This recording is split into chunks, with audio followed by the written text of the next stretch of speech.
Hey everybody, it's Sevilla, and I ended up getting 24th at the last Elestrals premiere with Thunder. I was very happy with my list. I think my main deck was perfect into the event. The only thing I would really change is my options in my side deck, I believe. And I would, if the format was still the same, I would probably run this back with just a different side. We ended up going X3. I was super confident in X1 into round 4, I believe, and then I ended up losing to Ghost, and then I lost to the Finnish caster who was playing Ant-Titan at the last premiere. They ended up beating me and making top 16, so if I won our best of 3 set, if I won game 3, I think I would have made top 16 instead. Overall, my losses were to Solar, to the Ant-Titan player, and to Ghost, who was on Dio, but I felt good into everything else in the room. And I think we just basically just get into it, right? Just get into the profile. Oh, before I forget, this list doesn't exist without Yoku's influence. If Yoku didn't influence me to play Thunder in like the last premieres that he's been playing, I don't think this list comes together. So a lot of my decisions I made from like stealing a lot of his decisions. So I appreciate you, Yoku. Alright, so for our first Celestial, we have 3 copies of Astrabbit. Since we're on just basically only Thunder guys, being able to just dig through the deck to see more cards is really important. Like, I love this guy. He's a good card, especially in a non-Aphros world. You want to see this card a lot. And then we have one Arcalith. This card just wins games. There's no reason not to play it. It's good. If you're Blonde Thunder, you should play Arcalith. And then for our main engine, we're on 3 Amp Pup, 3 Champ Pup, and 1 of each of the Lycavolts. So this is like our main like game plan, is we're trying to find an Amp Pup, discard it, trying to put a bunch of guys in the discard pile to make our Lycavolt huge. Since we're on all 6 copies, we can make this Lycavolt plus 12, so it becomes an 18, which is a really hard stat for basically any Elestral to deal with. Like 18 is like a number that I don't think a lot of guys can get up to natively without a stadium. Or if we need to play a more like a control style game, we go into the Champ Volt, where we can make it so that we can start popping little guys like opposing Astrabbits, Champ Galaxies that are left over. And that came up. Like, this card was putting in a lot of work, especially since the effect where if you have a Zune that's a Zeus that's enchanted, it can't be targeted by Divine Runes. And in this format, where I felt like it was a Dionysus format, spoilers, it in fact was, it felt really good to play, and I'm very happy with the decision. Not being able to get dazed by Dio was actually super relevant.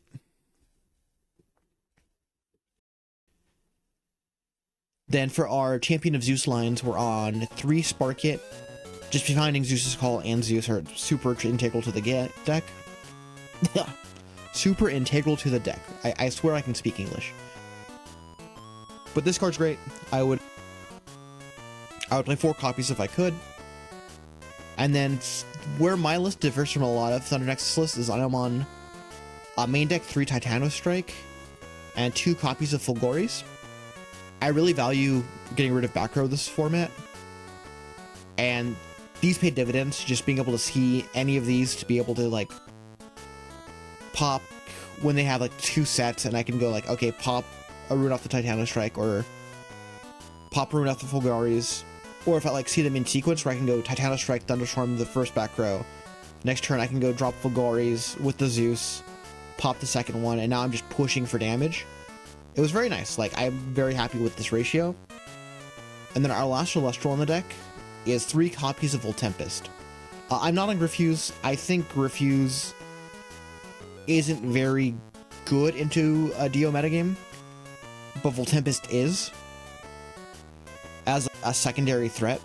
A lot of the time, you're just pushing damage with Lyca Volts, and then if they try to answer the Lyca Volt in combat, if it's the smaller one, and you are holding a Voltempest in hand, they just kind of lose the game on the spot if they have no answer.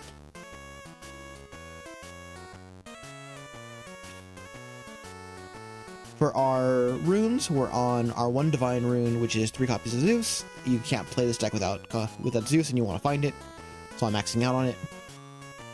2 copies of Zeus's Call. Just be able to have the Spark at target. If you already see the Zeus, you can be like, okay, I can search for Tempest, I can search for Glories, or even sometimes you just search the Champ Pup, so that way you have the second copy to discard. Some games I had double Lyca Volt up, where I had the base set one and the Champ one, and those games felt really solid.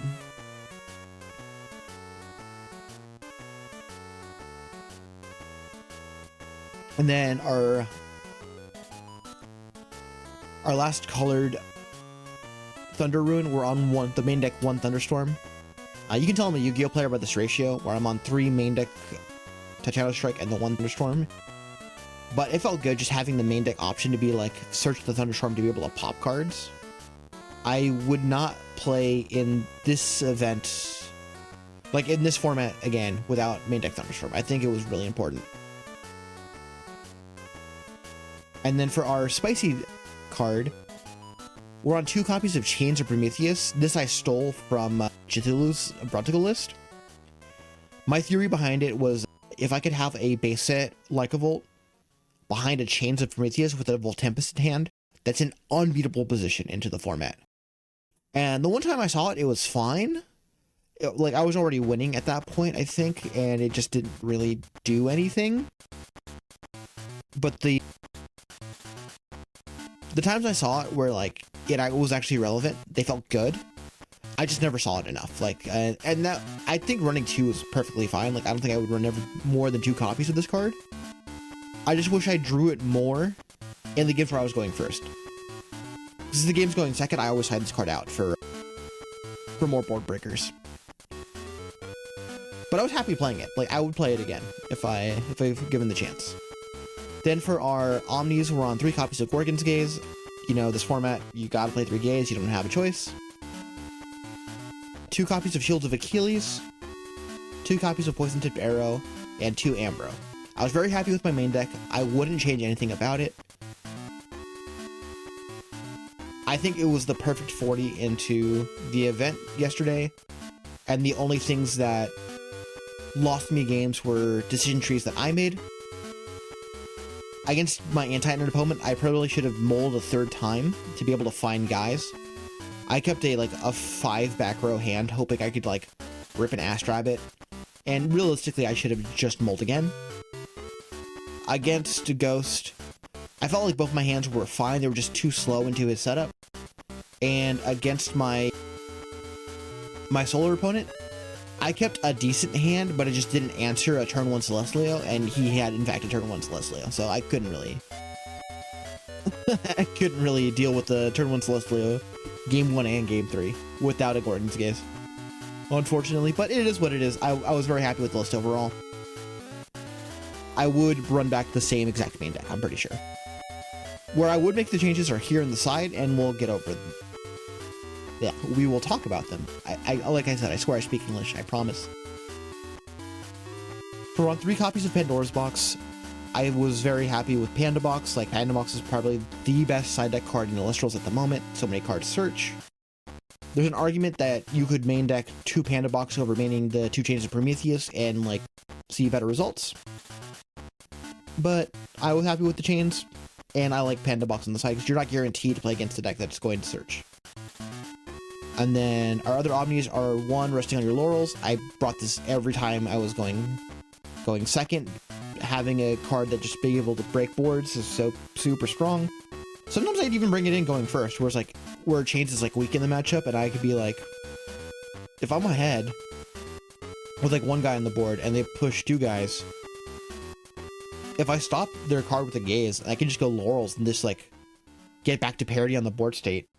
And then I'd go +1 off the Lyca Volt, so that happened a lot. Like, this card's really good. And then our last Omni in the side is the 3rd Shield of Achilles. These felt good. Like, I decided to use these infrequently in different numbers.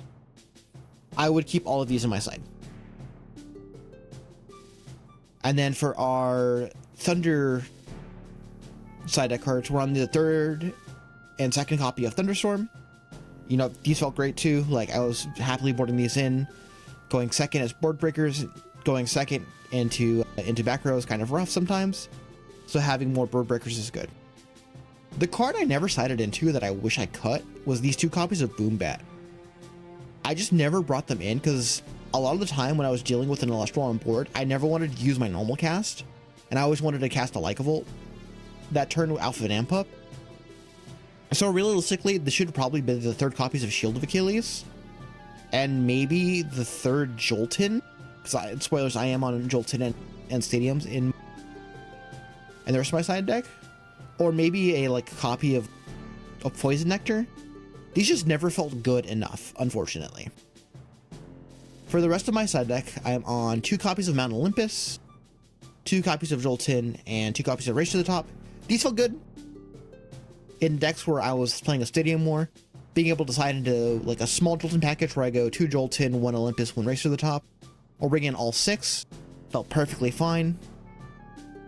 And like I said, if I played this list again, I would probably side out the Boom Bat for the 3rd Jolton, just because getting the Mount Olympus would have mattered more in a lot of the games where I was bringing this package in. But it felt like good enough to be able to play and not have to like splash extra runes for Earthquake or anything of that nature. So that's the side. Just a couple changes I would make, and I think it performs better into the event overall. As for our Spirit deck, we're on 15 copies of Zaptor, our Thunder Spirit.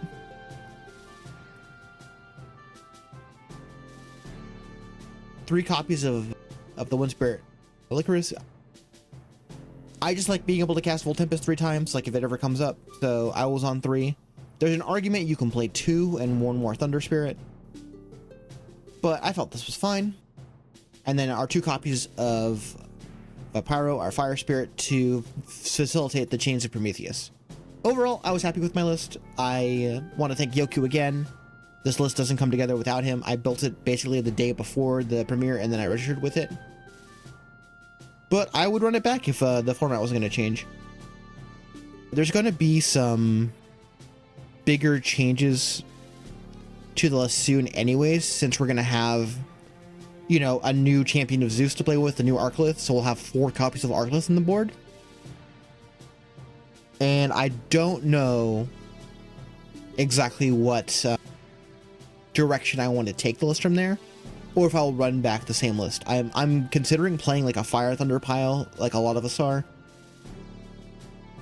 But overall, I'm very happy with Thunder's position at the end of our current format.